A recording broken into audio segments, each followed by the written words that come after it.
What's up, people? Welcome back to the channel. So I've pretty much kind of been going over a whole bunch of different cards that I want to kind of try out at my upcoming regional. I really want to get my top. I kind of want to be able I want to get my top now, so that way I can kind of kick back and just kind of like relax and hopefully save up and take a cool trip to nationals. But until then, I pretty much have to kind of prepare and kind of think about the different techs I want to do. And so I kind of decided to turn that into a market watch, because there's a lot of people talking about techs. Maybe I might do a video talking about the different things that I want to tech for this upcoming tournament. But let's just go ahead and do a market watch with some of these techs, starting with Twin Twister.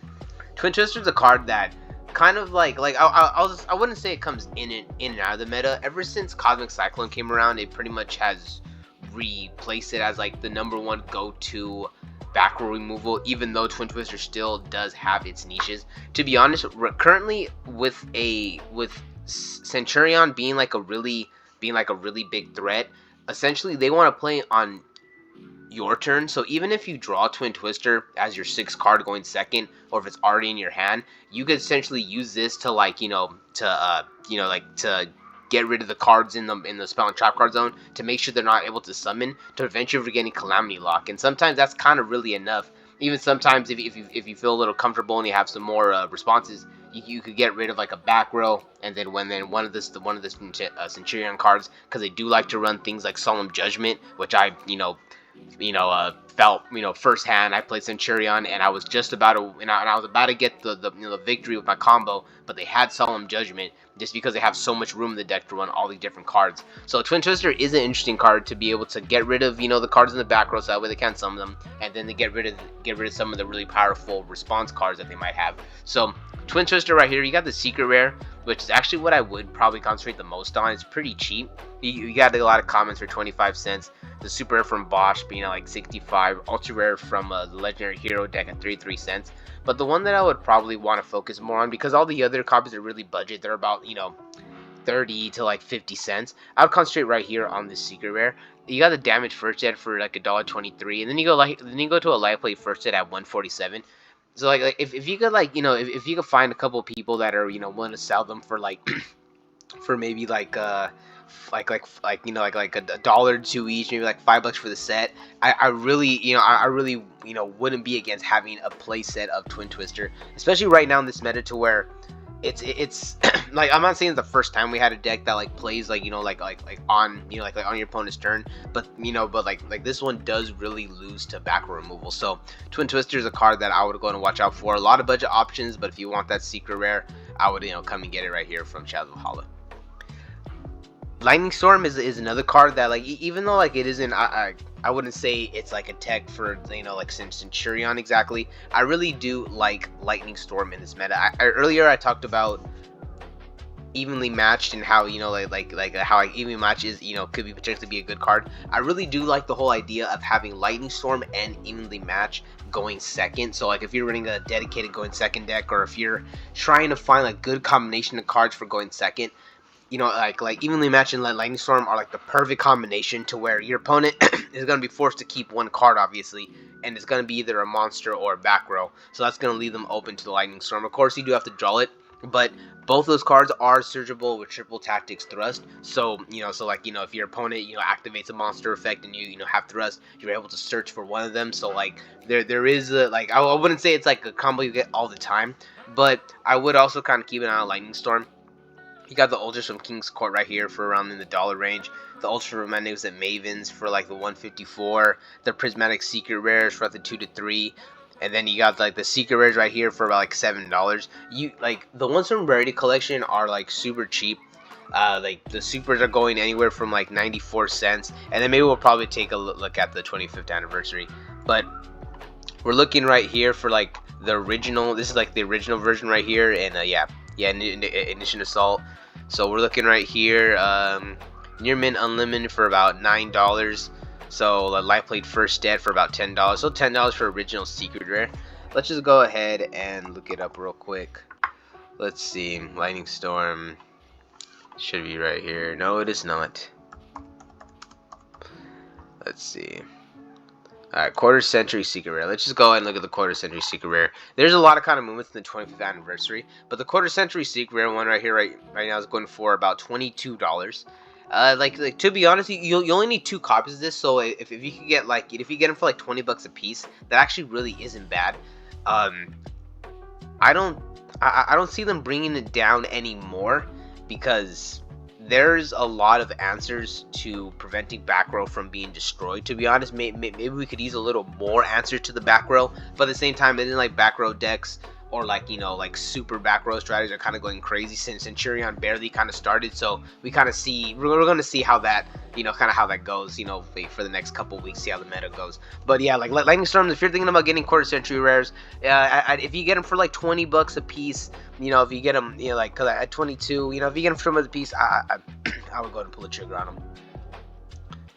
The next card I want to talk about is Spellbound. So Spellbound is another pretty good card to use against Centurion. I wasn't really thinking about it until I was watching some other videos of people talking about tech cards and talking to different people, about Yu-Gi-Oh! And one of the things that they kind of brought up was like, they summon the monsters, and it isn't like a it isn't like some type of scenario to where like they already have certain things out. They really just summon monsters and they start playing on your turn. So if you just use Spellbound to like not allow them to go into their initial combo, you essentially kind of stop them in their tracks. The one thing about Spellbound is like a lot of, especially they're playing the pure build of Centurion, they're gonna be running some type of like either judgment or maybe some type of special text to like protect them from like cards like this. So I would say Spellbound is probably like on like the lower part of my list, but I might think about taking 2 copies of this to regionals, just because like the whole even going first,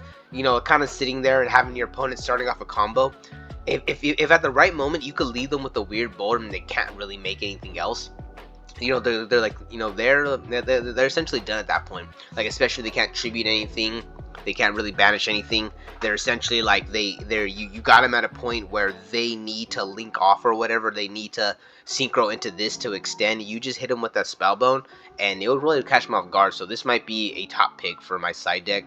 And right now you got the ultra rares right here, going for like the 184 range. Secret rares are going a little higher. To be honest, I would just pick up these ultra rares. You got them here like 185.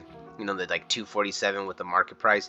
The secret rares though, if you really want the high rarity, like I really wouldn't be against it. They're not really too expensive, but the ultras are $2. These are around like the $6 range. Like you got like 3 copies of this for like $6.35, and then these near mint first deads for about like kind of like about $6. Well, there was a dollar shift, about like $6.40. So looking, let's just say $6 for Spellbound Secret. To be honest, I would just get the ultras, but these are interesting cards to tech in. Bystial Magnemite. So Bystials are kind of a hit and miss for me right now because I don't like dealing with tier elements. I really hate decks that like hardcore play on your opponent's turn. Like I guess it's different from like a deck that floats. So you have like BAs and Unchained, like decks that are able to float and play like decks that play in your turn by floating. I kind of feel a little fair because you got a lot of stuff in Yu-Gi-Oh!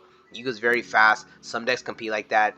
That's perfectly fine. But there's like decks that are able to like create a combo on your turn, similar to how Centurion and Tier Elements could do things. I really do feel like those are really difficult decks for me to deal with. Like it's not only just because of what the deck I play, but just like in general, sometimes you're sitting there and you're trying to get your own combo going, and then they start summoning stuff, and you're just like crap. Like you kind of lose focus here, and you make a misplay, or you sit there and you're like, okay, I'll summon this, but then they end up milling something that allows them to like fusion something and fusion summon into the. It's just crazy. It essentially puts you in positions where you're trying to do your regular combo and they summon a monster in the middle of that combo or at the resolution of a combo, which completely changes the game plan and could just screw everything up. So I'm thinking of incorporating the Bystials into my side deck for this upcoming tournament because I know there's going to be a lot of people trying to play the Tier Elements. You got the Prismatic Secret Rare for the Magnemite here for $1.50. Super Rare, like for like $1. But going off the market price, 150, 140. To be honest, I would just get the high rarity. Like it's at 1. Just going to get the nice kind of shiny version.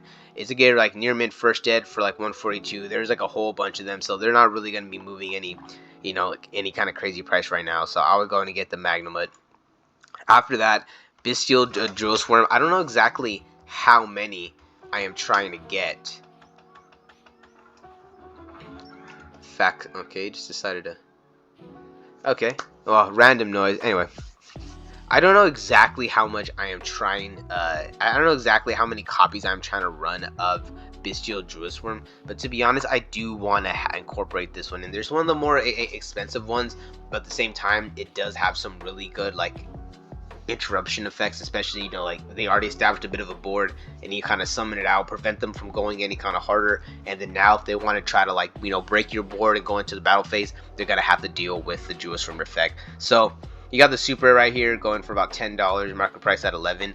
And let's just go ahead and look at the prismatic super rare, because the super rare being like $10, you know, kind of like makes sense. These are ones going for a lot of money, but right now they're actually kind of going for pretty much like similar price.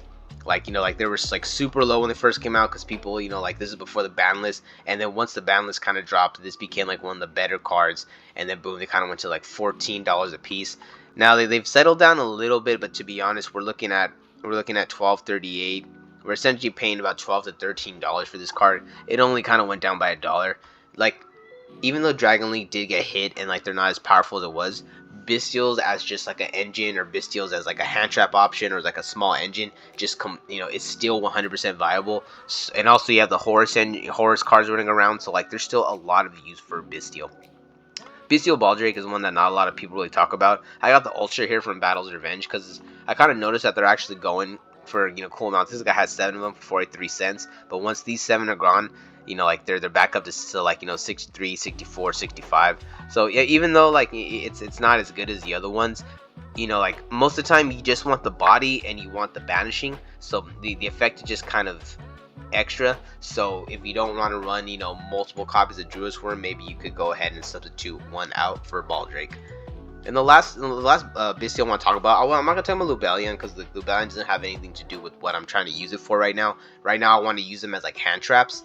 So, and I kind of like Sorneer is like kind of like the last one I want to talk about, because when it comes to using it as a hand trap, it has like the least, it's really not as effective as the other ones, because you have like the Magnuma gives you a search, the Drill Swarm, you know, gives you interruption, and then also the Baldrake gives you a form of interruption. So it's like if you're gonna use them for hand traps, I would just concentrate on the first 3.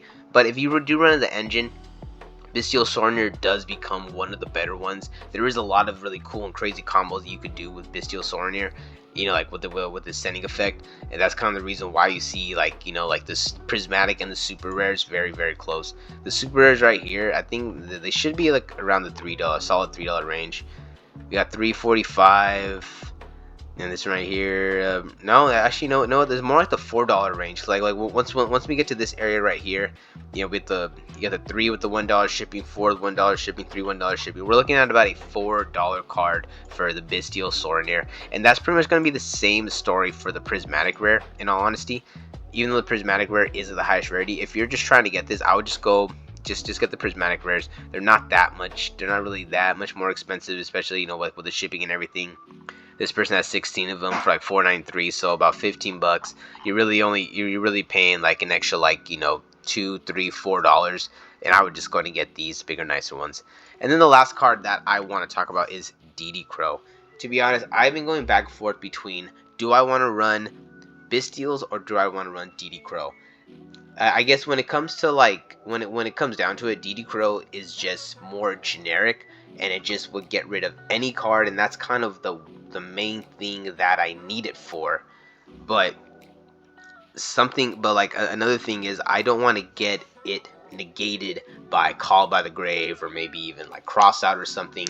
So I think there's just like a less chance of you getting your Bestial negated over your DD Crow, and most of the cards I don't want to banish are dark, you know, anyway. So, you know, but at the same time, you do get the option of banishing any card in the graveyard, and that kind of is reflected on the price. You got the rares from Strike and Neos. These are like 80 cents for the ultra rares, but they're probably like, you know, like they're in like the $2 range, because, you know, like a lot of people like the original copies from Edison. The super rares right here, from Royale Mega Pack are still like over $1. Almost every single version of this card is going to be in the dollar range. You got the even the ultra rares right here. Really just pick up the random ultra rare.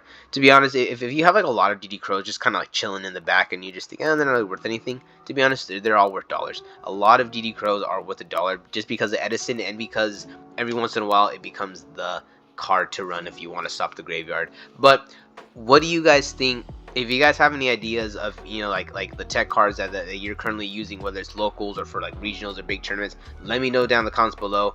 If you think some of my cards that I chose, like even though it's a Marco Watch, if you think some of the cards I chose that are not going to be the best for this format, let me know down in the comments below. If not, it's all good. Peace out, and I'll catch you in the next one.